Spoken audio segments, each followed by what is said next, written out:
so kyabda kadin sungda machiba tajin tsawe lama dambe jagi pe mo tuye chima mewala kozum rabdu tu den gube cha zishin chwe to kyab su chiyo dadan la mingyu chingin la wan zedu su manjuru namka dangyam besim jen tamche korwa dongi gin gyamzo le chayden namba tamche kyamba sungchu kyabdan dorji shaan chime goba nangobar cha deyi che do tambe chu yi chingin samu chawar giwala kulonda kunju ge rimba nam do gyu rimbo chini shishin sungba shindu se tabde sembar shu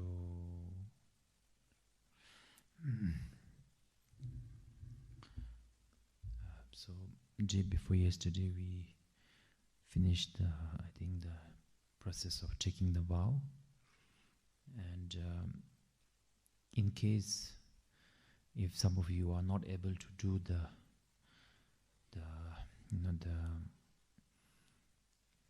Avalokeshvara practice, as long as you are keeping the vows, and then you can recite Om Mani Padme Hum also. If you are having difficulty in joining the thing, however, if you're able to do it, and that's also very good. So we will explain the process of the visualizations. So that now the next visualization is called the field of accumulation. Right? The field of accumulation, or in our Himalayan language, is called Tsokshin. So Tsok means accumulation. Jing means the field. Right? For example, when you want to plant something, plant a seed, we want to go to a field that is very fertile, right? If you plant it on a very rocky and dry, maybe nothing might grow, or something very little, maybe a green sprout something will come, and then that's it. Right? It won't grow well. So,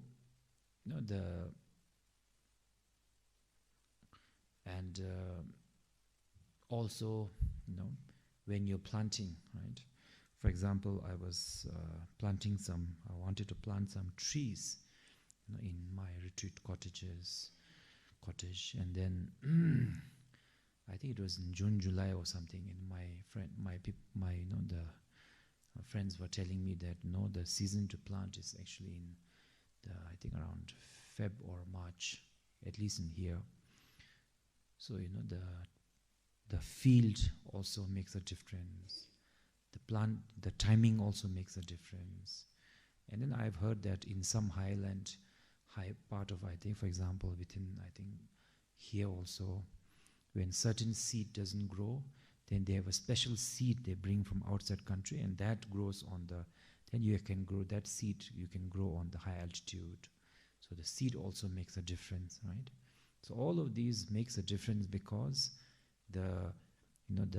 we may not kind of see it at once, but even when something like a rice or something's planted, there are so many cause and conditions: the timing, the weather, the season, the seed, the field, how you do it. Everything makes a difference, because everything is a result of cause and condition, right?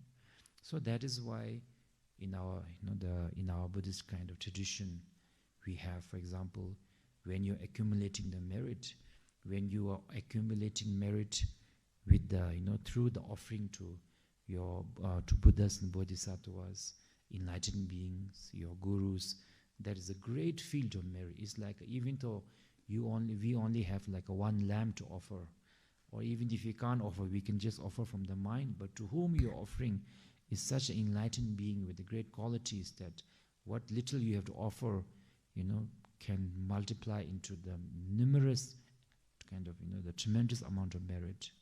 Then the second is to your parents. Third is to people who are suffering a lot. Even our small helps makes a difference. So these are the field.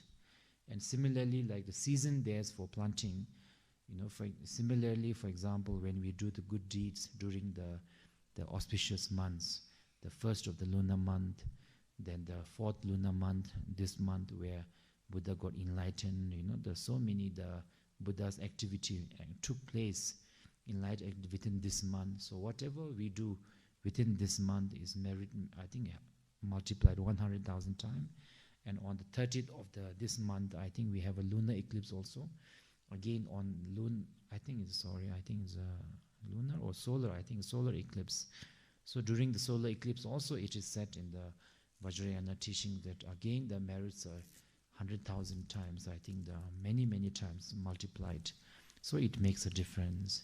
And then the seed itself also makes a difference. Similarly, when you accumulate a merit only for your own benefit, the merit is very weak. It is just enough for maybe this life or next life. When you offer it with a wish to benefit all sentient being, even the single lamp offering, single rice, single prayer, the merit is much more than someone offering much, 1,000 times more in terms of physical quantity of offering. So everything makes a difference. So here we are trying to accumulate the merit, with the enlightened beings. So that is why we talk about the beautiful. We try to visualize beautiful places, beautiful offerings, etc. Not because for this the enlightened being desired, but we accumulate the merit. So that is why here it says that now when we practice the accumulating the merit, so we visualize this place wherever you are is no longer ordinary place but transforms into the pure land of Amitabha. The space in front is extensive and delightful field. So that's the space in front of me suddenly transforms into the huge, spacious, and the beautiful landscape. Similarly, like the Amitabha Buddha's pure land, or it transforms into Amitabha Buddha's pure land. So if you have read the Amitabha Buddha Sutras, and you will have a certain idea of how Amitabha pure land is supposed to look like.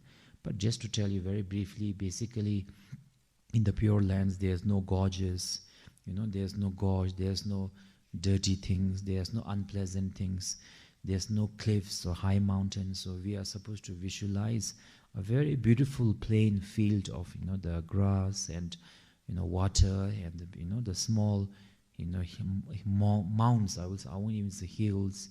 All the whatever the beautiful thing, the best of the best beautiful scenery we can imagine, we visualize that, because even the very act of imagining these is accumulation of merit, especially of the mental accumulation of merit. And in this beautiful field or the ground, we visualize a crystal clear lake. And is the crystal clear lake, the water. Right? He has to see the Avalokeshvara, but Avalokeshvara said, "I was there with you from the day first." So, and there's a saying I think it's in the China, that if you go to the Wutai San or the Ryotsenga, every time you go, you will definitely see Manjushri, Jambeyang. But according to your karma, you might see him as a dog, a man, woman, monk, or real Manjushri, depending on your purity of your perception, purity of your, how much of negative karma you have purified, according to how much of purity of your perception. So when we are ordinary, we only see Guru in we only have the karma to see Guru in human form. When we are more purified, then we begin to see Buddhas and Bodhisattva. When we are even more purified and realize, we actually realize that Guru is nothing other than your own nature of the mind, your own the Buddha nature. Guru is not something that is existing externally, but it is your own the nature of the mind, which is clear and empty, union, undescribable, undefinable. That is your Guru. So in order to so if we get very attached to the so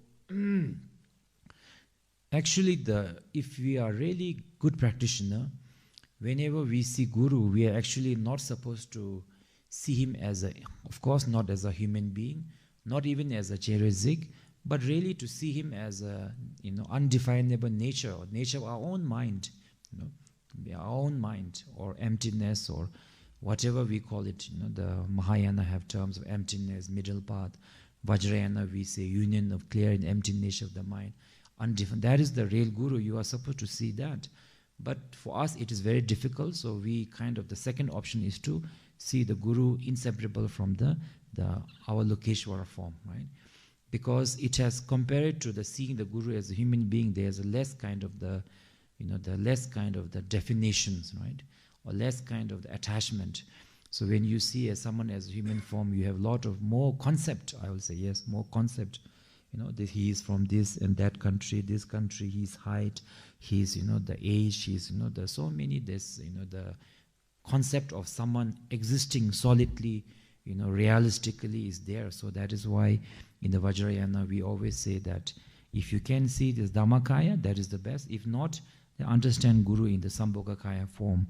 So because if you do that, then slowly later in the Vajrayana teachings, when the Guru is dissolved into you, you will understand that when the Guru dissolves into you, what it really is implying is that your own nature of the mind has always been Buddha. And Guru dissolving into you is actually to highlight or realize your own Buddha, your own Buddha nature.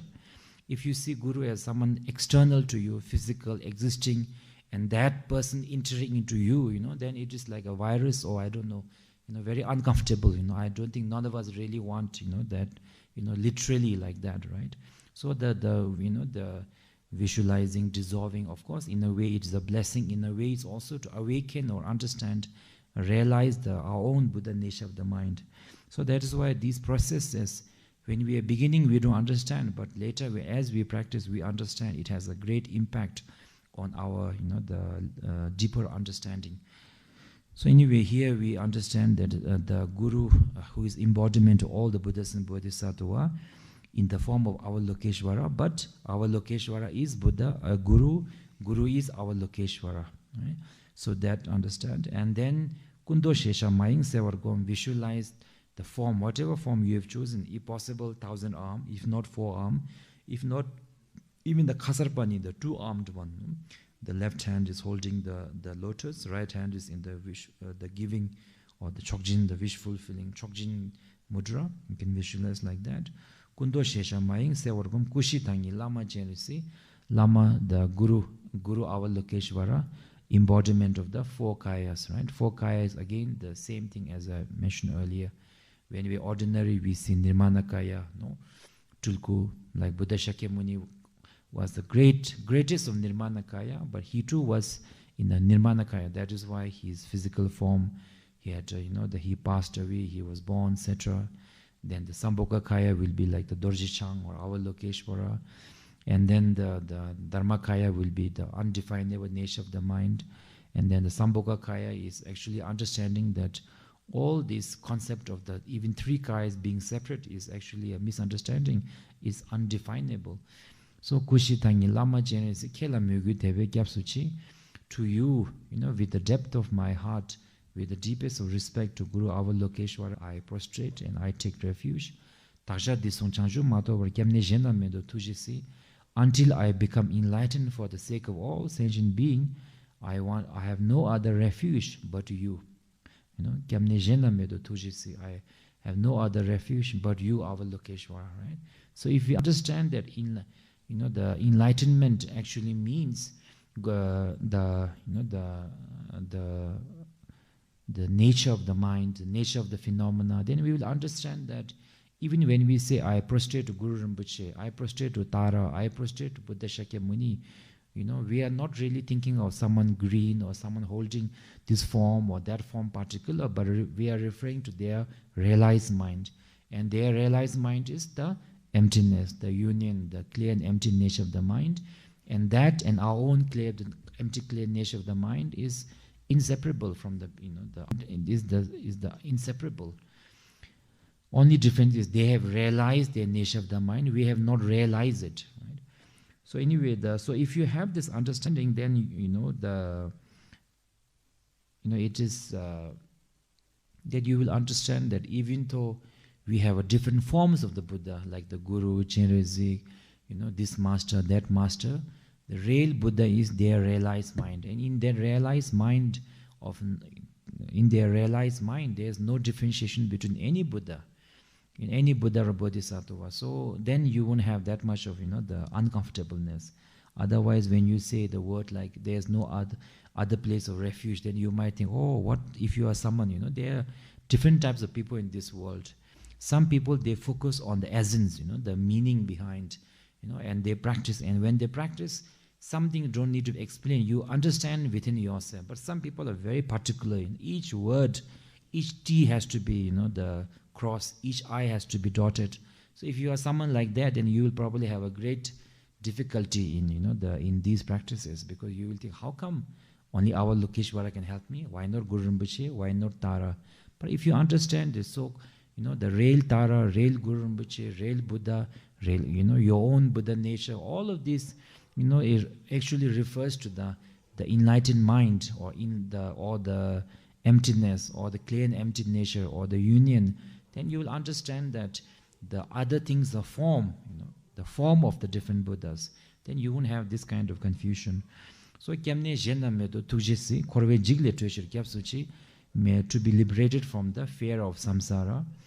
Then korwe jigle tuishir kyapsuchi, and then I think we fold our hand, because now the refuge start. Then we refuge 3 times in the morning. Chanshub ningbo chigibar sangyen namla kyapsuchi. Until I become enlightened, I take refuge in the Buddha. Chödang chanchu sembaye sola deshin gyapsuchi. I take refuge in the Dharma, and I take refuge in the Sangha, which are the assembly of bodhisattvas. Solang deshin gyapsuchi. So we say it 3 times. With this, we take the refuge,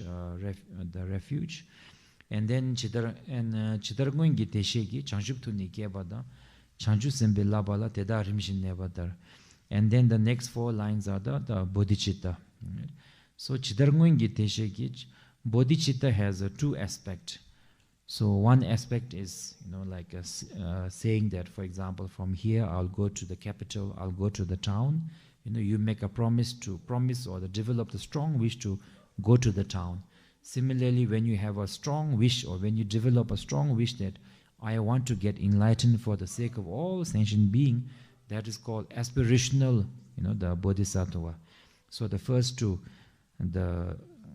just as all the preceding ones, means the Buddhas have gone before me, those who have gone before me, the past Buddhas, how they develop the mind of enlightenment. I also wish to develop the mind, the wish or the mind or the heart to be enlightened for the sake of all mother sentient being.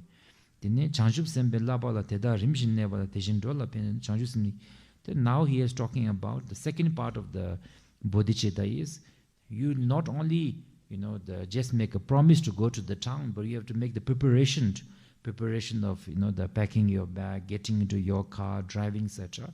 So the next part of the promise or the development is saying that not only do I have the aspiration, but in order to get enlightened, I will the train myself or ground myself in the trainings of the bodhisattva, such as generosity, such as the discipline, such as the forbearance, such as the effort, such as the concentration, such as the wisdom practice of developing the wisdom. Teda rimshin nebadar, teshin dola penyendu. Teda rimshin nebadar means, however, when the Buddhas and Bodhisattvas, when the past Buddhas, when they practiced the Bodhisattva part, they didn't do it like at once, It's not like they just got excited and suddenly they decided to, okay, now tomorrow I'm going to leave everything, or tomorrow I'm going to give away my head. He is not. They slowly they did, But of course they never, they progressed. Slowly they trained themselves. For example, there's a story that once one of the, I think the Arahats, monks, I think he, decided to become a bodhisattva, and negative beings asked for his right hand. And then after he cut off his hand, the negative spirit threw away the hand, saying, how can you disrespect me by giving me your left hand? And he said, I don't have a right hand. I gave it to you, cut it off to give to you. But the negative spirit didn't listen, because his intention was to destroy and test the bodhicitta resolve of the that master. And then he said that sentient beings are so difficult to please. From now on, I want to get just enlighten and liberate myself. I don't want to become Buddha. I don't want to follow the bodhisattva path. And then later Buddha, advised him that, you should not have done that. You should do according to your capacity. For example, right now we can't benefit sentient being. Then you make the aspiration daily, and one day you will have the capacity to do it. So here is saying that bodhisattva also, for example, the first training of bodhisattva is actually to genuinely every morning, when we do prayer or whatever, from the depth of heart, we say, Manjur Namga Danyam Bisimchin Damje, all the mother sentient being as vast as the sky. I wish to liberate them. For that reason I am doing the practice. So physically you may not be doing anything, but mentally you are training, you are developing the aspiration to benefit the sentient being. And when the aspiration develops, action will follow sooner or later. So he is saying to train yourself as the bodhisattvas have trained themselves slowly. Similarly, in order to benefit sentient being, I will develop the bodhicitta and I will practice them, and it's a gradual training. So this is done 3 times, and then after that is the accumulation of merit. Now here, we have to relax our mind little bit into the nature of the mind. So when the easiest way of kind of the relaxing into the nature of the mind is, do not think about first of course relax your body, and then do not think about past thoughts, because that is a distraction. Do not think about what you are going to do later and all of that. Again, that is distraction and imagination. And in the present also, whatever thought arises in your mind, neither reject them nor accept them, right? Reject them means, for example, a very pleasant thought comes, maybe like you feel, a happy thought comes.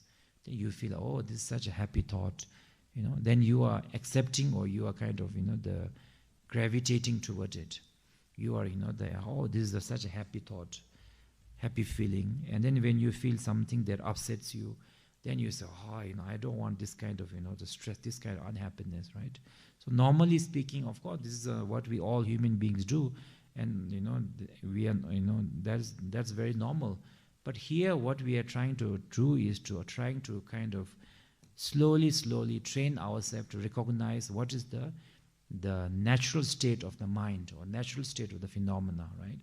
So whenever we define something, we are imposing our views on something.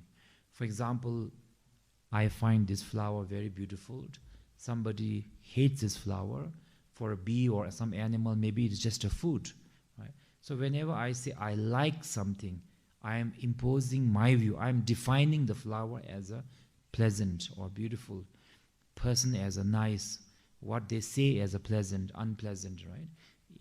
And then when we say it is so we are, when we define something, it is not the flower's nature, but our definition that is getting reflected back at us. So similarly, that is why most of us are not really aware of the nature of our own mind, because we are constantly fabricating, right?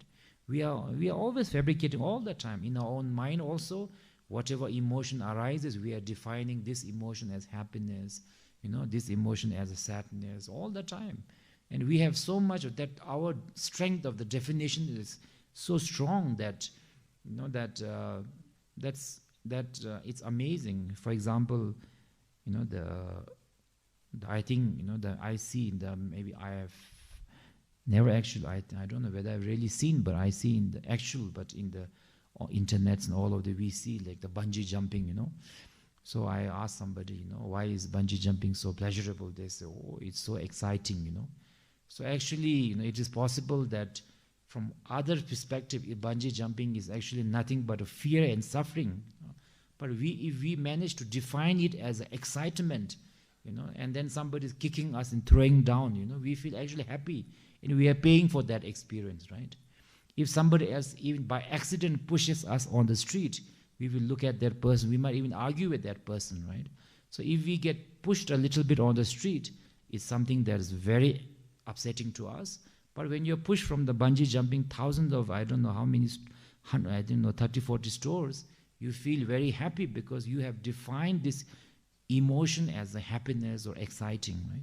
So we are always defining things. So what we necessarily feel as a happiness or pleasant is not necessarily is nature, but is our own definition, right? So if we keep defining something, we will never know that nature, right?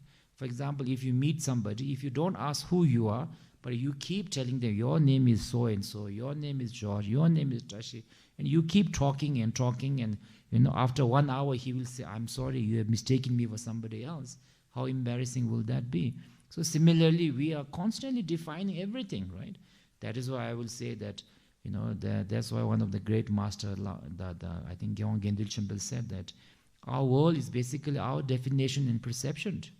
You might a very beautiful human girl for a tiger will be nothing but a delicious lunch.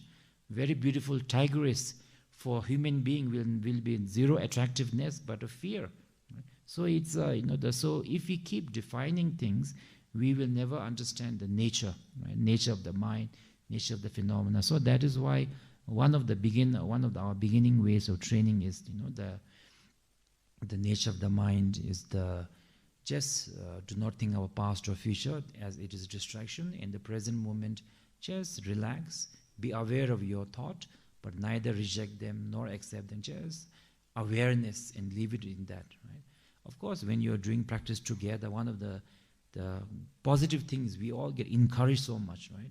If we have to stay alone and not eat for 24 hours with the temptation of all the goodies in the fridge will be very difficult. But when everybody is doing, we get encouraged. That's a very positive thing. But then one of the little difficulty of group practices is that we don't really have the time to actually if you're doing by yourself, then before you say I become the Avalokeshwara, you are actually supposed to remain in the nature of the mind for a moment, and then where you have kind of little glimpse or understanding of that undefined nature, and then you understand that till now I have been busy defining myself. My name is this, I am this director, I am the professor, I am this person's husband, wife, I am rich, I am poor, I am so many definition. It's all your own definition, right? If you go to unknown place, you might be the president of that country, but that person won't know you. That person might even, throw you out of the thing. You have to maybe show your, I don't know, some identity, to say how important you are, right? So, so it's a definite, so we are very much wrapped in our own identity that we have defined.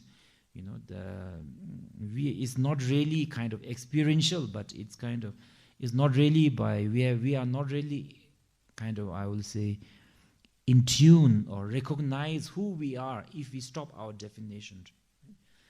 So that is why it's when you do this practice, relax in the nature of the mind, the undefinable nature. When you glimpse a little bit, and then understand that undefinable nature of the mind is called Buddha, called the union, called whatever, and then that undefinable nature transform into the Tara. Right? Otherwise, my gurus used to say that you already have a very strong definition of you as the whatever identity we have. Then on top of that, then you think that now I have become Avalokeshwara, and Avalokeshwara is something again, another, the very solid, so real. So basically we are exchanging one kind of headache with another headache. So rather we have to understand that our real nature is a Buddha. Buddha also doesn't necessarily mean some form or something. It means something that is a union of emptiness and the clarity or undefinable nature. And that undefinable nature we relax. And then it takes form, it transforms into the Avalokeshwara, Rangi Pausha Kursewe. And then in our heart we visualize a lotus and the letter Shi, white color. And from that Shi radiates a multicolored light. Majority is a white but multicolored light, and invites all the Buddhas and Bodhisattvas to around our the Guru, our Lokeshwara, right? And then you say that the Tsawe Lame Korduke around the root Guru. It doesn't matter whether they are you can visualize, for example, around our Lokeshwara you can invite the Tara, Amitabha Buddha, Guru Padma Sambhava, masters of all the different lineages, not only the Vajrayana lineage, but Theravadan enlightened master, Mahayana enlightened master, Buddha, what all you can, in all the Dhamma protectors, you can visualize all the Dhamma, the around the Avalokeshwara, and the worry, and the next thing is Kangdul number chishere ngola me tuji to geva chimbi tugite, and then we understand that even though they look different, but they are actually none other than manifestation of the my Guru Avalokeshwara, whether they are from this master, that master, So many people, when they don't have this understanding, then they get confused. They say, I have so many gurus, and where should I keep them? Who should be there? Actually, if you understand that our Lokeshwara itself is embodiment of all the gurus, all the Buddhas and all the Bodhisattvas, they are inseparable. You wouldn't have that kind of attitude, and that attitude is actually very important. So, because ultimately, the Vajrayana practice is not to create more kind of, the firm ideology or firm kind of definitions, but rather is to break down the definition that we have and then try to realize the nature of things from experiential point of view with the help of the visualization. So visualization is a skill, a tool. It is not the ultimate reality.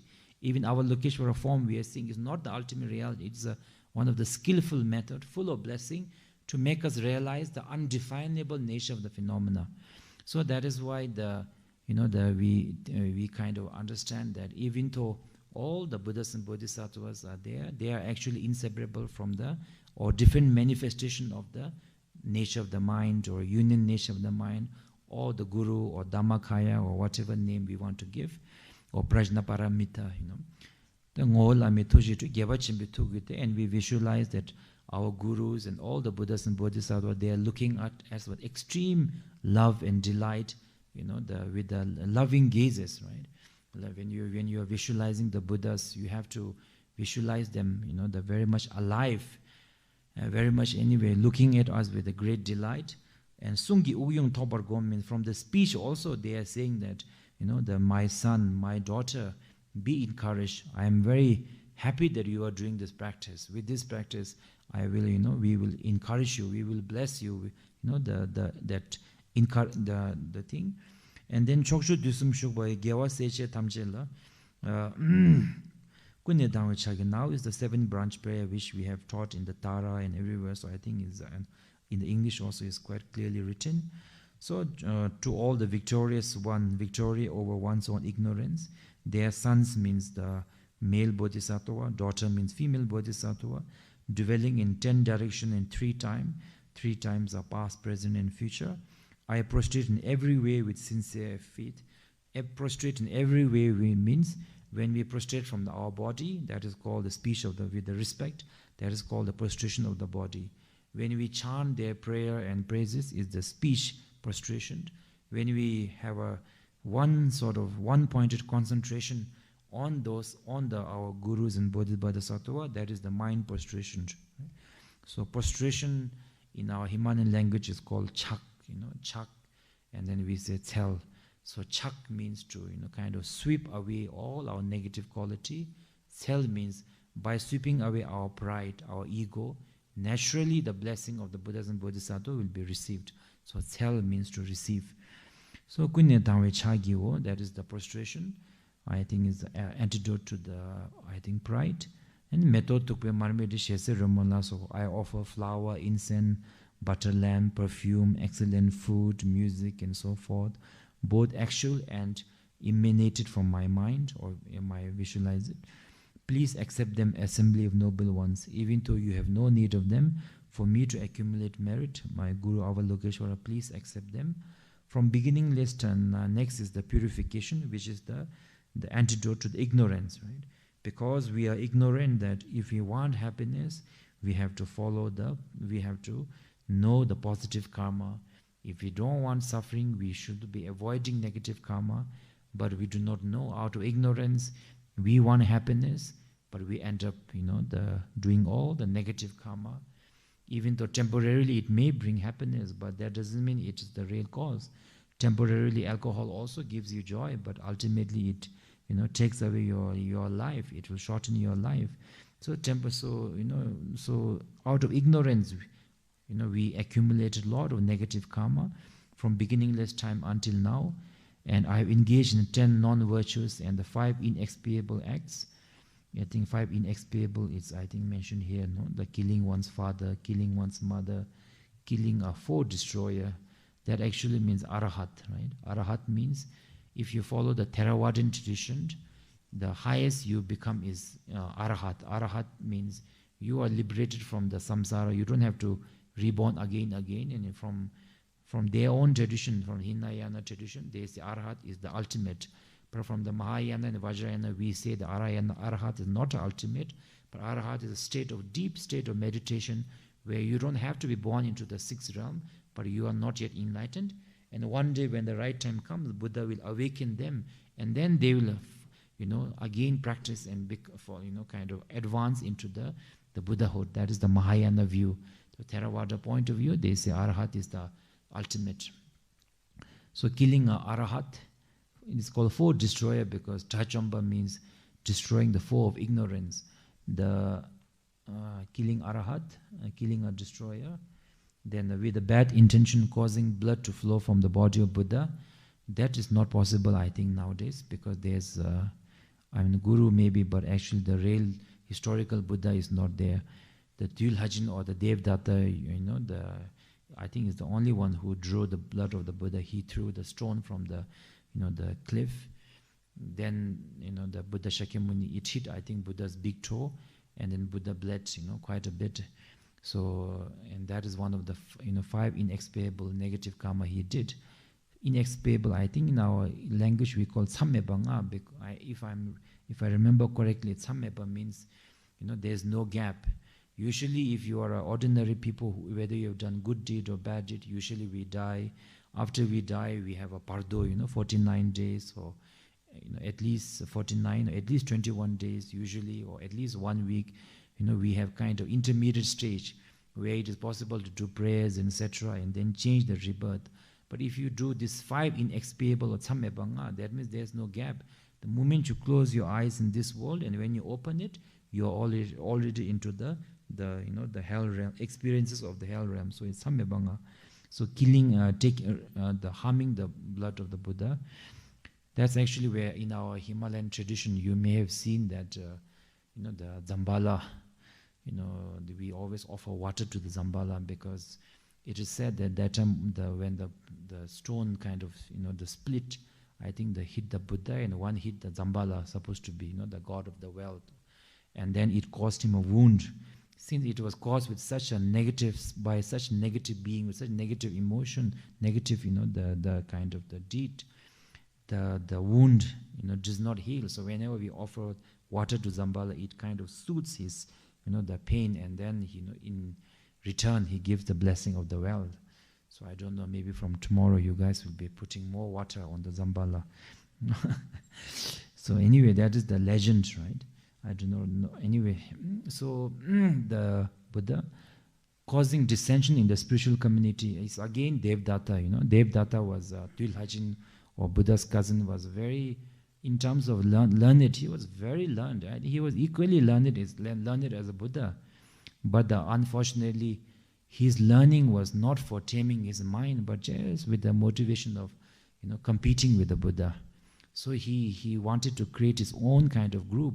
So he told the monks he told Buddha that maybe we should make some new rules, like, that they should dress like this, they should like this, in a certain way. Some monks were appealed by what Devdatta said, because at the end of the day, he is a very learned person. And so he managed to divide the Buddha's Sangha into 2 groups. And then, of course, there's a disharmony, and then Buddha was, of course, very disappointed.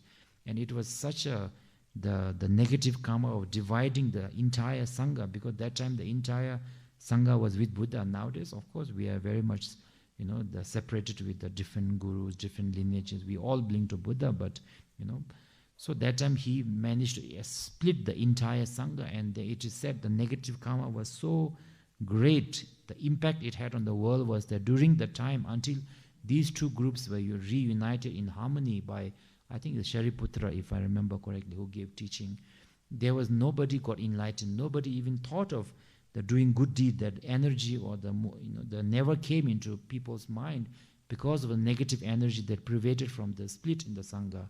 So nowadays we say that even though of course, Buddha is not there, entire Sangha is not just one organization, but within monasteries, within different lineages, within different Hinayana, Theravada, Mahayana, causing division, saying one is better, one is another, trying to create problems in politics and the religion to, diminish somebody else, divide them. So all of these, the negative karma is almost equal to the negative karma of the five inexpiable deeds, right? Because when you create disharmony in the Sangha, not only monk or Sangha, but even in the lay people, the organizations and, when to centers and all of that, you have to, you all have to be very careful. I always remind those of you who know me well that, you all gather together, especially as a lay Sangha. I'm sure you don't gather more than just, a few times a month. It's not like you all are married to each other. You have to stay 24 hours. So whenever we gather each other, meet each other for 3-4 times a month, we have to learn to control our anger, control our, the expectation, control our selfishness, because spiritual community is meant to do that, right? It's like if you go to hospital and don't take the medicine and drink alcohol at the hospital, it doesn't make sense. So the reason why we go to the center, why we form the spiritual community is to, tame this negative emotion. So that is why at least during the Sangha time, the harmony is very important.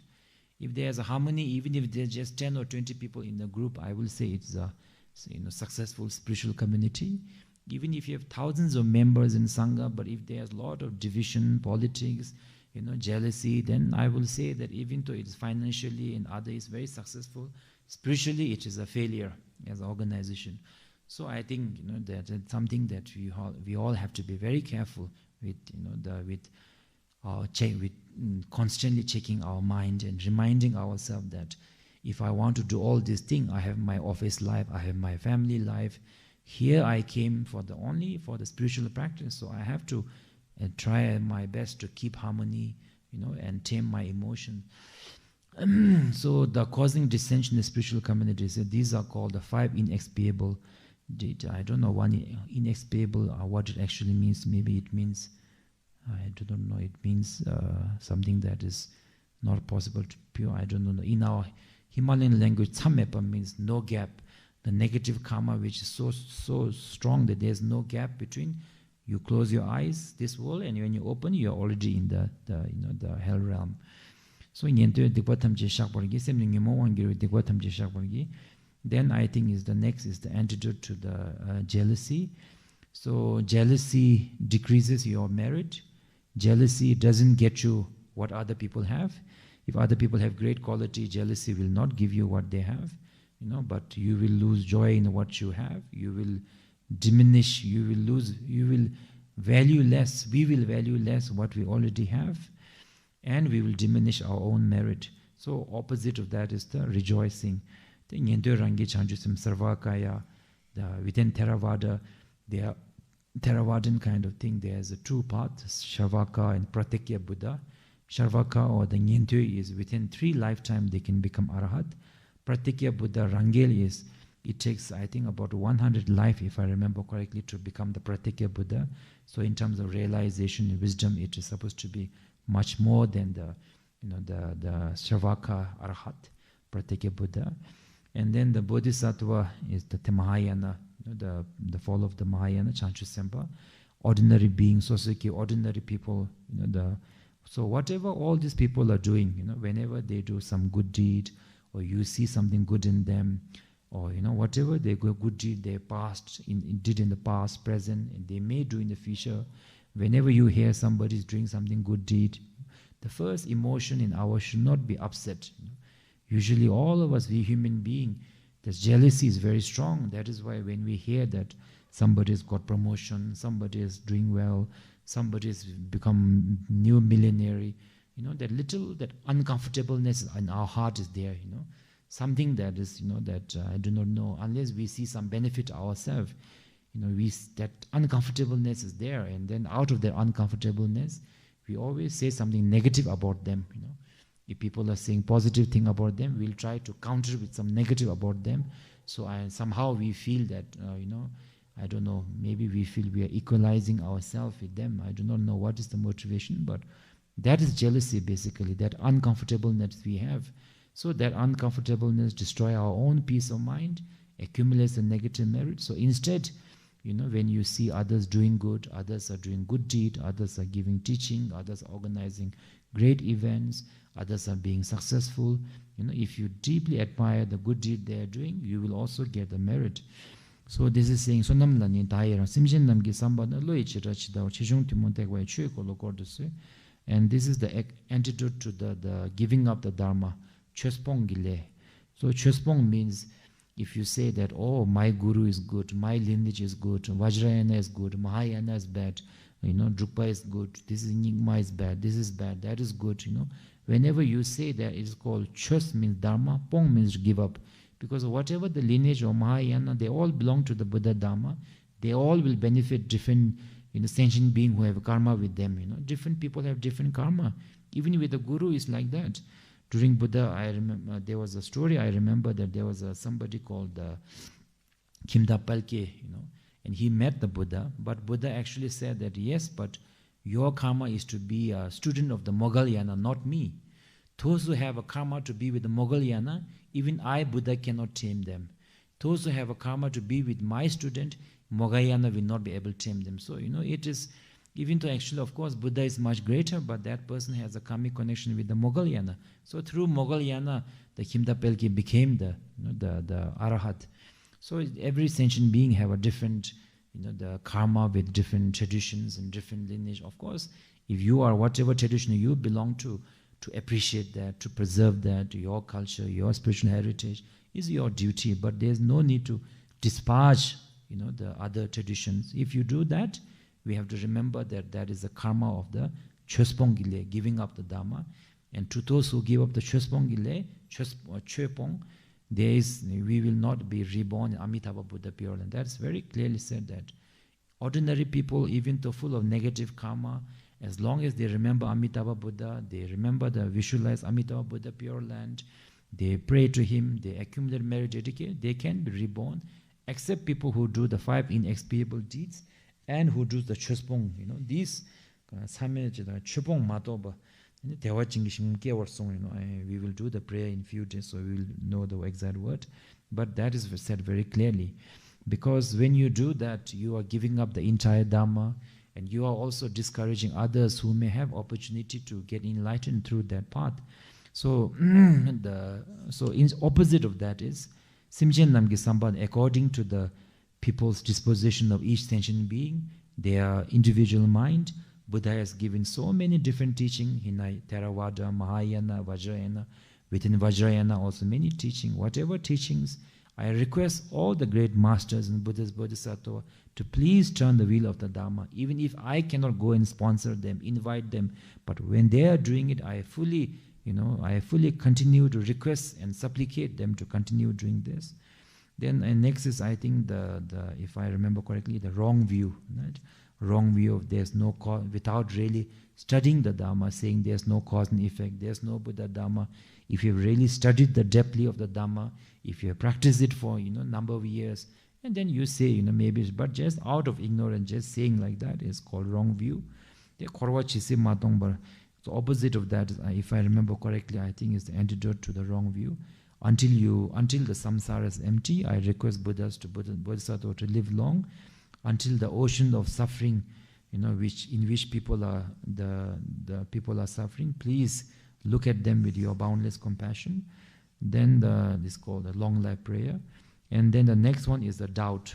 So whenever we have a doubt destroys the negative, positive karma we accumulate. Right? That's why even yesterday, yesterday or some day before, Avalokeshvara said these are the merits of the reciting my mantra. If you recite my mantra with devotion, I will take you to Amitabha Buddha Pure Land. You will be born Amitabha Buddha Pure Land. You will, he said that unless you have a doubt, right? So because the moment we have a doubt is also a negative karma. Because when we say positive karma, is not just physical offering. Of course, physically, you are giving, but physically, even let's say, if you kind of make it in so, even the vending machine can automatically give also, but vending machine doesn't have the compassion, the sense of generosity, wishing to benefit sentient being. So real karma is actually happening in our mind.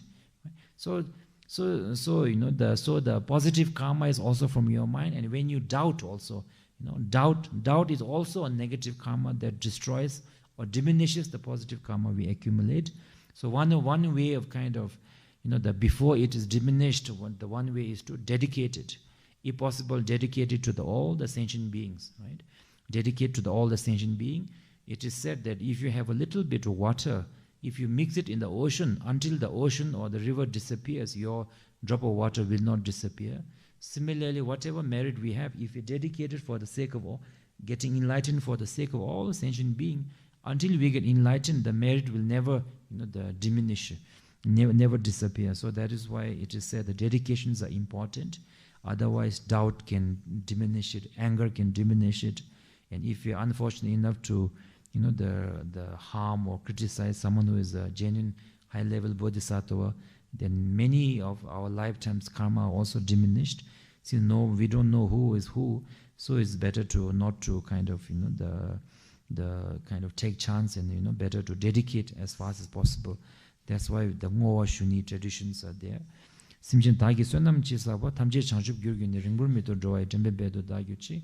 So I dedicated to become the enlightened being, or someone who liberates, or the den means to pull up the sentient being from the lower realm to upper realm and to the state of enlightenment. Then after that is the four immeasurables, right? The practice of the four immeasurable. Simjin Tedang Dengyurchi, may all the sentient beings have happiness, have happiness. Then the second is, may all the sentient beings free from the suffering and the causes of suffering, and may all the sentient beings never be separated from their happiness. And the fourth one is, may the equanimity of all phenomena be realized. So the last sentence my gurus used to say, the equanimity should actually be on the top, right? Because right now we don't treat every sentient being as equanimity. Look at the sentient beings with the eyes of equanimity.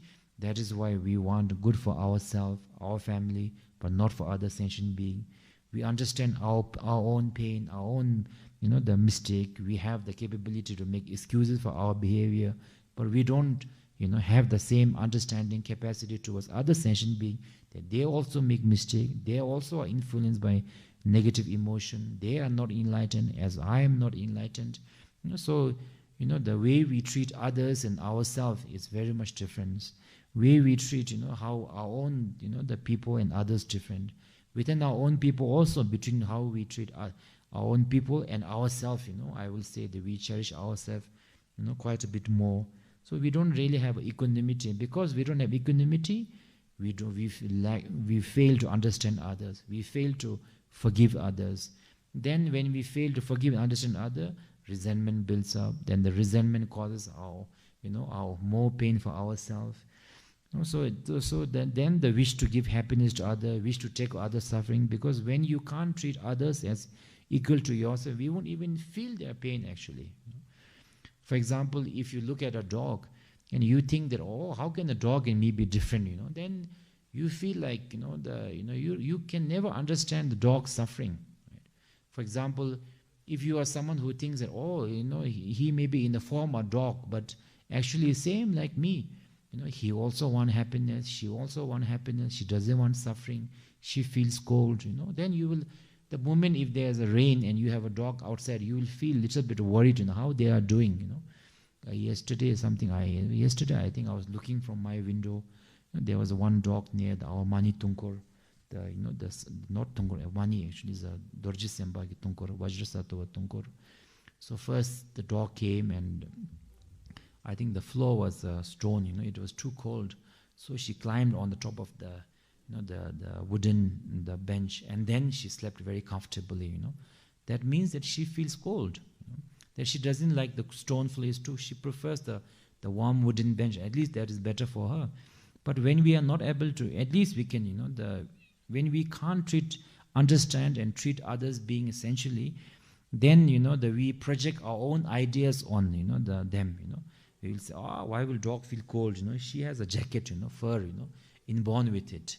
We might even say that jacket is waterproof also, I'm sure, that won't mind, Or we say, they are rich people, what problem they have, not like us, they're there, This is, we don't see other sentient beings. We see only the outer aspect, They are rich people, they are thinking, they are poor people, they are useless and lazy all the time. they're never hardworking. Oh, these rich are always corrupted, We always have so much of the judgment, then we can't really put ourselves in their position because we don't have a sense of equanimity. When we don't have a sense of equanimity, we will never really understand, what happiness they want or what suffering they're having. So why will we have the wish to, may all sentient beings be happy, may they be free of suffering, may they continue to suffering? We won't have. And similarly, since we don't have a sense of equanimity, the anger will be there, the lack of understanding will be there, and due to lack of understanding and sense of equanimity, then the anger, and the negative emotion, and that will also, create suffering for ourselves too. So that is why my gurus used to say that the development of equanimity should be first, because when you're able to, if not actually treat, at least during the time of practice, recognize that all the sentient beings are equal like myself. They all want happiness. They all do not want suffering.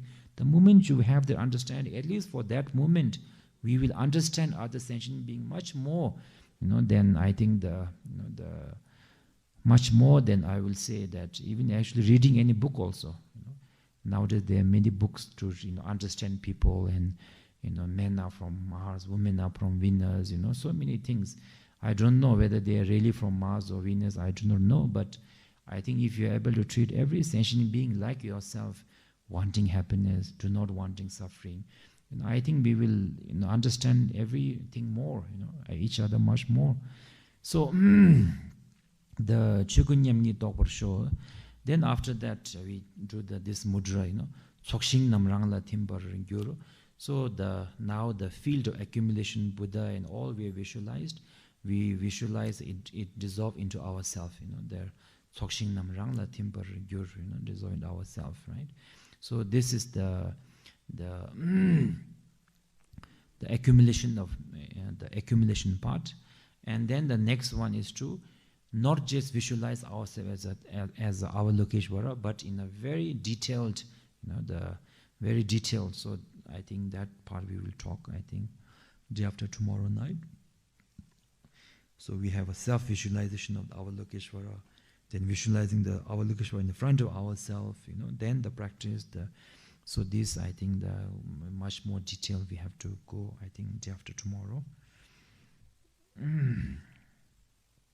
So if you are able to do all this visualization, then you are basically practicing the same way the Gelongma Mapemo did, and you are practicing the complete Vajrayana practice. If you are not able to do that, if you just keep the vow, then I think you are practicing more of the Sutrayana, I will say, the practice, which is also very profound, as I mentioned few days back. Even if you keep the vow perfectly and just sleep for whole day also, I will say you are still accumulating a lot of positive karma.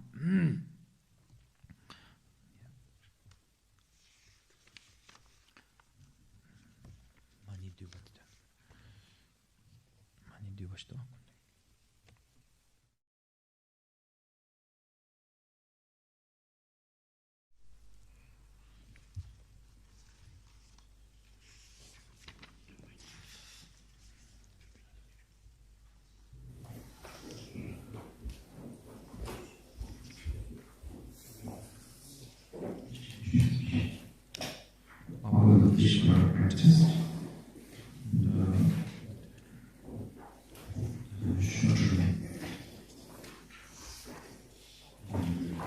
Do that.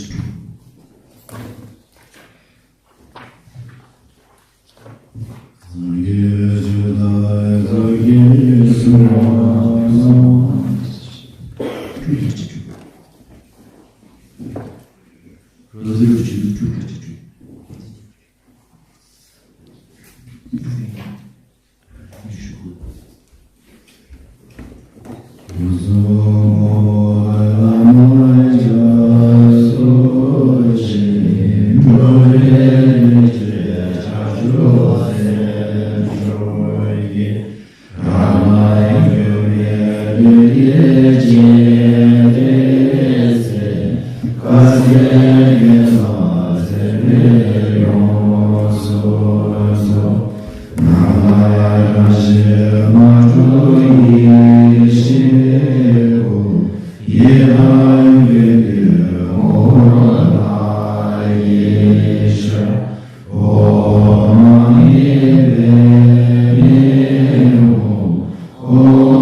Om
Amen.